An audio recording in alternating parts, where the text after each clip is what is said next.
That CPD show. My name is Chris Bright and I'll be your host today. And today I'm joined on the island with Pastor Stewart Elman. Stu is on the leadership development team. No, he's not. Let's try that again. Let's do it again. He's not on. He is the leadership development. No. I am on the leadership development team. That's fine. So am I going to keep this in the podcast now? I'm going to repeat it from the start so I can. If we want to keep this in, it's for comedy purposes only. I think I will get rid of this. Okay. Go again, mate. Okay. My name is Chris Bright and I'll be your host today. And today I'm joined on the island by Pastor Stewart Elman. Stu is the Leadership Development Operations Executive for AOG GB. Newsflash, since recording this podcast, Stewart Elman has taken the role of National Youth Director for Assemblies of God GB. So congratulations, Stu. On with the pod. Stu grew up in London and worked for the Bridge Church, Woodford, first as a youth pastor, then as assistant pastor before making the move to Gloucester in 2020 to work with Pastor Simon Jarvis. Stu is married to Stu. He's not married to Stu. This is going to be awful. I am not. Let's do them. Stu is married to Ruth and they have 3 children. Stu, welcome to the podcast. Thank you, Chris. That is a good intro, mate. Very thorough, very accurate as well. It's important that I didn't add in that you're a Spurs fan because I feel like they would have started the podcast off on a wrong footing. So, it does depend on when someone's listening to this podcast and when it goes out, because it could be a good time to be a Spurs fan. But currently, yes, we'll move on. Yes, people listen to this in 2163 are enjoying Spurs winning the title and they're basking in the glory of this. So, no, great. Well, we're not here to talk about football, as good as that would be. I'm sure some people would disagree with that. But we are here to talk about development today. But first, before we talk about development, we have to talk about dessert. So shall we talk about what's your favorite dessert? Great question. And Chris, obviously we know each other well, and you are aware of how much of a foodie that I am. So I spent a long time deliberating on this. I just want to give an honourable shout out to my wife's sticky toffee pudding. Ruth makes the best sticky toffee pudding in the world, but I assume someone else has chosen that. So I've gone for something a little bit extra. This is a dish you can get at a restaurant called Shak Fuyu, which is like a Japanese fusion restaurant in London. And they do a dessert called Kinako French toast. And let me tell you, it is the greatest dessert I've ever eaten. It is like a sweet, crispy French toast, like really kind of soft in the middle, and they serve it with like matcha ice cream, like this green ice cream. People go to that restaurant just for dessert, and it is mind-blowingly good. So if you are in London, you need to get yourself there at some point. But yeah, that's the best thing I've ever eaten. Best dessert. One of the things I love about doing this podcast is the vast varieties of people's choices of dessert, because on one hand, I interviewed Derek Smith, and he said that his favorite was, I can't remember, it definitely had bird's custard. He said it had to be Oh, yeah. And so this is like the opposite end of the spectrum when we're going for matcha ice cream. I'm aware of how this makes me come across. Let me say, I am absolutely all for bird's custard and a hot like apple crumble or whatever like that is in my general wheelhouse, but this is like a one-off special. Just blew my mind. It does sound really, really nice, actually. A French toast, so it's Japanese French fusion. I can't get my head around that. Brioche, kind of thick brioche, but somehow they managed to get the outside that crispy and almost like creme brulee, like kind of cracks as you go into it, but inside it's all that custardy kind of gooey French toast, dusted with this magic powder, and served with ice cream. Honestly, it's worth a try. I'm gonna have to make the long trip to London to try that one for sure.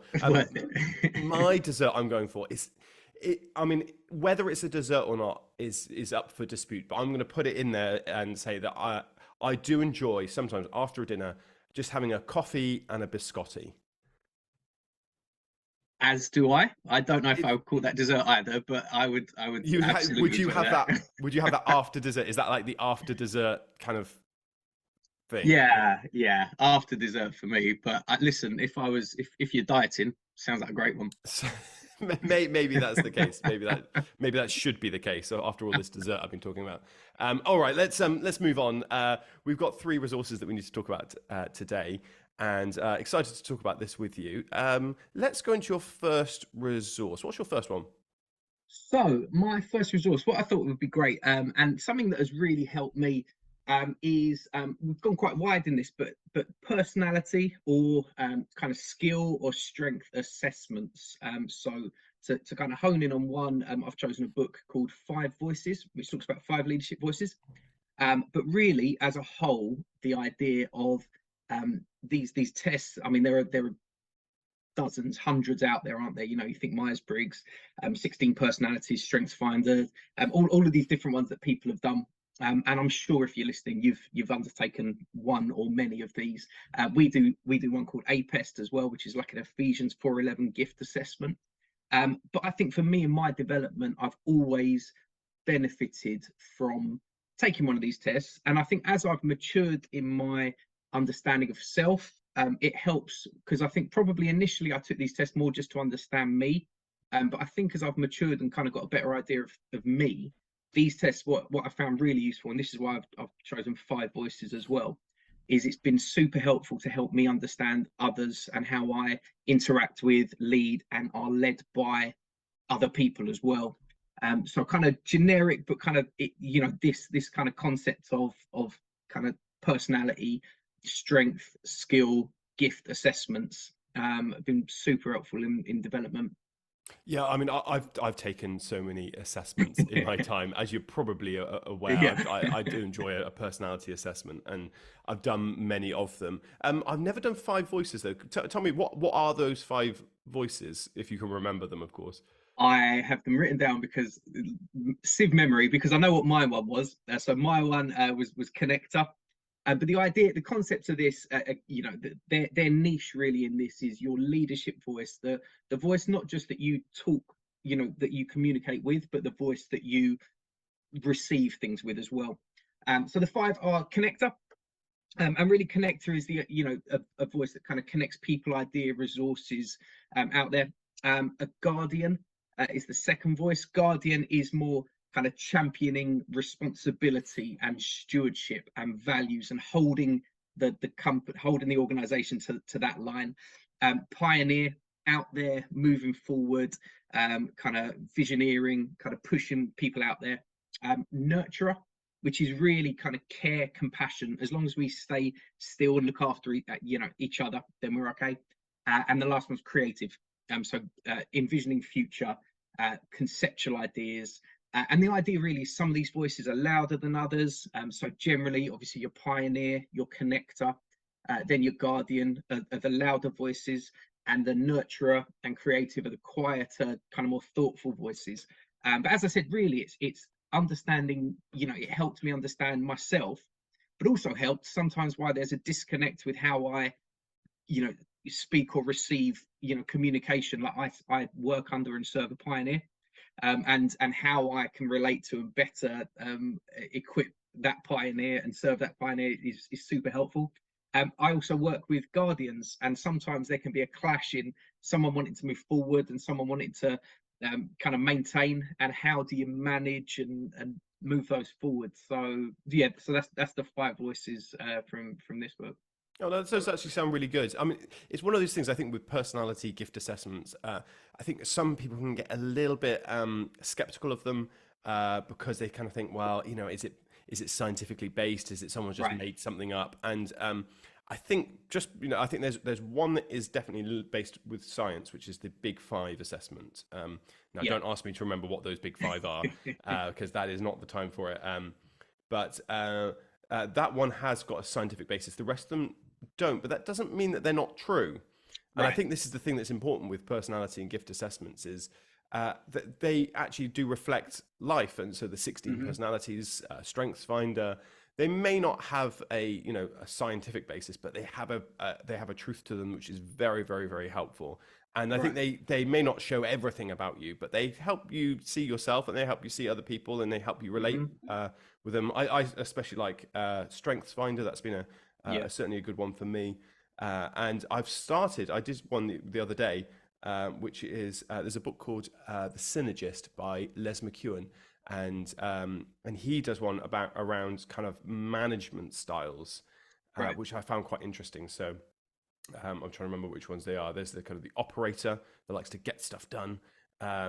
There is the let me remember what they are. There's the kind of entrepreneurial person who likes Hmm. to kind of create new ideas. I'm now forgetting what they are because I don't have the book on You me. keep making them up because I'm gonna have to make them up. Let me just find them. Let me just find them. Here we are. I think what you've.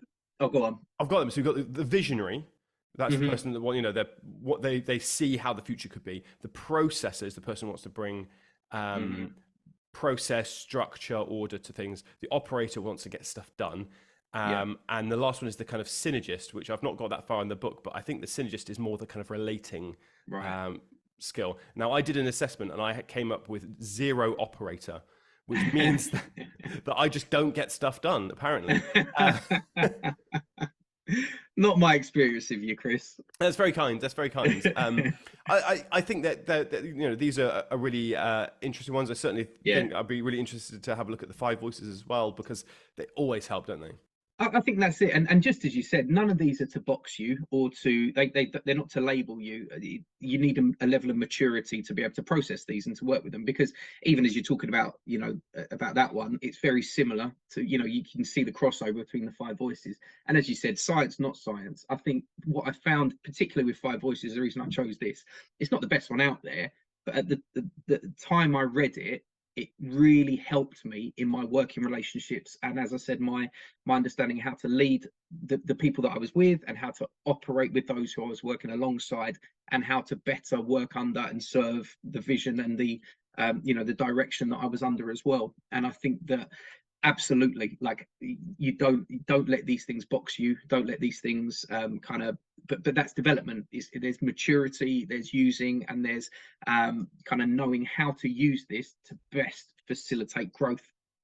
So that's why I chose these, really, because at different points these different highlights have helped me in my understanding of myself, but as I said, more than just myself, others around me that I'm leading, or that I'm being led by. Great. And I'm now fascinated to find out what's your 16 personalities. Do you remember what yours is? Well, so I came out, so I was yellow, and I came out as a adventurer. And the first, I think it was adventurer, and the first line said something like, "Oh, you love to be center of attention. You love to, you love for your like the way you dress tells everyone everything you need to know. You love to be like," and I was like, that really isn't me. And I like 16 personalities, to be honest, that one's often depend on the day. Like, again, that's been a tool that I've used, but I'm pretty certain, I think it was adventurer. Yeah, Adventurer says flexible and charming artists, There always we ready go. to explore and experience something new, like dessert, for instance. Like, there we go. There we Like go. dessert. Okay, let's move on, shall we? That was personality and gift assessment, so you're especially looking at the 5 voices. Yeah. Should we go on to your second resource? What's your second one? Yeah, okay. So my second resource is the Bible Project. And the Bible Project are, if for those who don't know, they're an American-based organization. Really, it's a couple of guys, Tim Mackey and Jonathan Collins, and I don't know where they started, really just trying to put out some material that makes the Bible simple and understandable, but also helps that, their mission statement, they said their mission is to help people experience the Bible as a unified story that leads to Jesus, which is a great statement. But what I've loved about the Bible Project, and so for a number of years, I first really engaged with them on their videos. They make real simple, kind of few minutes, really well animated videos that just kind of pick a theme or pick a story or pick something from the Bible.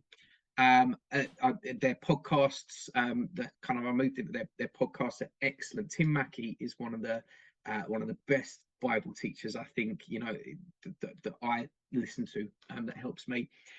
They do blogs. I'm working through like the Bible in a year with their reading plan on the Bible app at the moment, so you get a video, you get some devotionals in there as well. And listen, this is quite generic, but this has been a bit of a a staple in my personal development and my personal devotional life. But also, I just love, like, it's all free. They're non-profit, and they are genius in how they teach Bible, how they make things simple, and but also, the quality of their video, their animation is exceptional as well. So I've used it in, like, when I was youth pastoring, I used the videos to help, as a resource. And as I said, for myself, it's been a bit more devotional and but developmental. Like, I kind of see them as a modern day, like, Bible commentary, really. So, as I'm reading scripture, I use, either a blog or a video or a podcast to help me to, blow open that scripture a little bit as well. So, as a big picture, really, Bible Project has been a real kind of constant developmental kind of help, I think, for me in the last few years. Yeah, I would agree. Same for me, really. I started watching their videos. They had a series of kind of read scripture videos, and they Yeah. would give you outlines of each book of the Bible. And I remember I read one. I watched one on YouTube, and then I quickly went through all of them Yeah. because you just and it because they lay it out in this kind of graphical way, Mhm. so you can see the book, the book of the Bible, and how it's laid out in its chapters and its formats, Right. and what it's trying to do, the big overarching picture of the book. And then of the Bible, they do the whole storyline of the Bible. And I think to have that as a, before you go and read a book of the Bible, to get that kind of, what's the overview, what's the arc, because I think often, Mhm. before then, I would just, you'd read maybe a chapter, maybe a couple of chapters, but you never would see the whole picture of the Bible. I certainly Right. never did until I really started looking at the kind of overview of it. And it really was beneficial to me in that. And then I started listening to the podcasts as well. And they've been really, really helpful. Just they kind of subtly kind of help bring some new perspective to things that you thought you knew. Yeah. And you kind of have those moments where you think, oh gosh, I thought I knew this, and I realized I don't. But it's kind of not in an unsafe way. It still very Yeah. much keeps within Christian orthodoxy and all that kind of stuff. So Right. it's certainly very safe. So it will help your perspective, but it's still in sort of safe territory, which is really, really good. Yeah. Yeah. Right. And the blend, I think, of the level of teaching, and as you said, I think some of the concepts of I was watching a video recently in my devotions on holiness, and but the animation that accompanies it. So he's talking about the holiness of God, kind of Old Testament, being like the sun. You can't go too close. It's too, but you're hearing it, you're reading it, and you're seeing it. There's just something really clever about just kind of how they blend. And as I said, this is more of a devotional kind of side, but really it's super helpful. They introduce some kind of clever terminology like hyperlinking. They talk about how, like, the Bible, when Jesus is talking and preaching, how he effectively he'll drop a hyperlink. You click the hyperlink and it takes you back to this part of scripture in the Old Testament. And again, not new stuff, but a new way of looking at things. And as I said, I think the skill to make complex things accessible and achievable is genius. Really is. Yeah, and the podcast was actually created because it was them talking around the videos they were going to make. So they would talk for hours Yeah. on just how they were going to create a little 5-minute video. And as genius, they kind of said, well, why don't we just record this instead Right. of just talking about it? And so they would talk for 5-6 hours, and how to kind of encapsulate an idea really, really simply. And I think that it's their ability, their storytelling ability to kind of take those complex themes and putting it into very, very simple terms that anyone can understand. And you can show it to a brand new Christian, and they'll Right. grasp the concept of it very, very quickly and easily, which is I think a fantastic it's a fantastic gift to the church, really. Right. Yeah, absolutely. Yeah. Brilliant. Great. That's the Bible Project. You said by it's Mhm. Tim Mackey and John Collins. So John, not the Scottish 1990s midfielder. Not the Scottish 1990s midfielder, not Joan Collins, the old actress either. John Collins. To be fair, it's just Tim and John. And John, what's clever about their dynamic? Tim is the Bible genius. John is clearly smart, but John plays like the everyman character. So he'll ask kind of obvious questions, and as Tim's talking, he'll chip in with he kind of plays the one who doesn't understand, and again it facilitates conversation, but just a clever dynamic and clever development tool. Excellent. All right, let's move on then. What's your third resource? Right, so my third resource, and this is absolutely just playing to type, is Young Lions. So Young Lions, the AOG GB, because I'm a good company boy. Cut me and I bleed AOG. Young Lions. Yes, declaring an interest, I believe, is what the term is there. But no, but a great resource nonetheless. And Yeah. this is something. So I've never been to Young Lions. Mhm. I didn't have the privilege to be able to go. I was a slightly bit too old when I joined Crushing. the church I'm in now. So I missed out on the privilege of it. So I've only heard of it via other people's testimony. And so Right. for those people that don't know, what is Young Lions? Yeah, so Young Lions is out. It's a developmental and assessment boot camp weekend experience so over 3 years, and it is for young leaders or young Christians between the ages of 14, 15 to 19, who are showing leadership potential. And so my journey with Young Lions, I went to Young Lions as a 17-year-old. So 6 months after getting saved, my youth pastor sent me off to Young Lions, and I think when I think of my developmental journey, my leadership journey, that for this to have landed so early in my journey, I can really track back to that moment of it was one of the first times I really learnt about leadership, learnt about kind of the call of God on my life, engaged with other leaders, other kind of those that were like-minded. I was a terrified, kind of shy 17-year-old, but put into an environment of growth and assessment. And really, I do genuinely credit, looking back, that journey through Young Lions as a 17, 18, 19-year-old delegate as something that really helped form some lifelong relationships, lifelong kind of understanding of my call and my leadership kind of gifting, and how I can grow and develop that. And what I love about Young Lions is so kind of going through as a delegate, as a young person, coming back as a coach, the coaching experience at Young Lions, which are, people, we always say people who are skilled at working with that age group. So you could be a youth leader, youth pastor, but you could be a senior leader, whatever it is, as long as you are able to engage with that age group, is a great shaping, developmental and discipleship experience for you. It grows your ability to interact with that, and how to disciple, how to develop, how to draw something out of that age group as well. So again, even coaching at Young Lions, I saw growth in myself there. So I just think for the unique weekend it is, and charting back through it's been a bit of a staple through my leadership life, kind of moving on from coaching it to helping to lead it as well. It's been something that's really been a mainstay and has really been a big part of my initial identification and growth, and then kind of seen it through as well.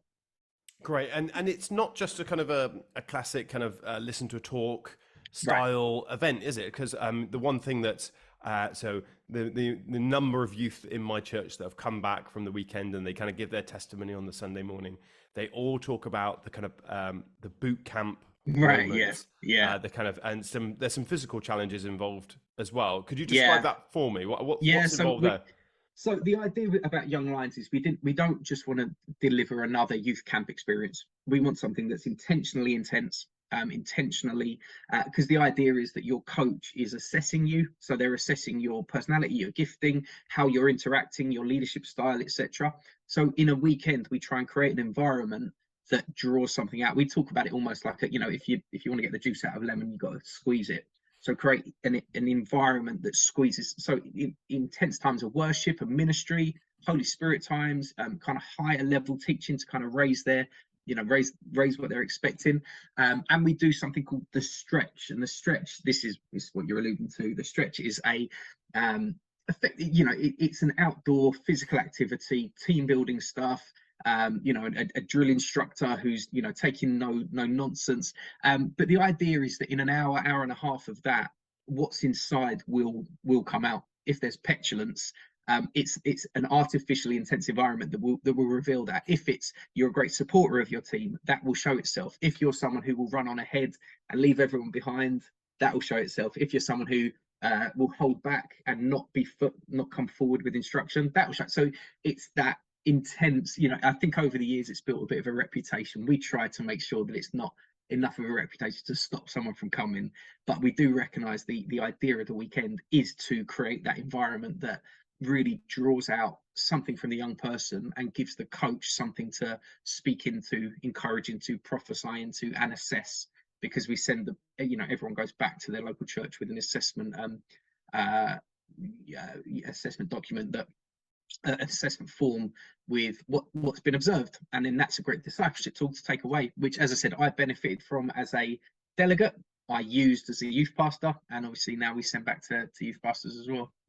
Every person that I've heard that's come back from Young Lions, as they've waxed lyrical about how beneficial it has been to them, and there's so many leaders now that are leading in my church that have been through it, and I think that that formative experience, even the stretch, as you said, they always talk about that moment, and actually as a defining moment, and that's absolutely a fantastic thing. And I think even to be able to go to Young Lions as a coach, that's something it would be a development opportunity for ministers everywhere, really, that they can then input into other people. We put on continuous professional development, we've got an area where you can give mentoring, because we're aware that when you give mentoring, when you mentor someone else, there's a development to yourself that happens as well. It's not just receiving mentoring, it's giving out as well that actually develops you.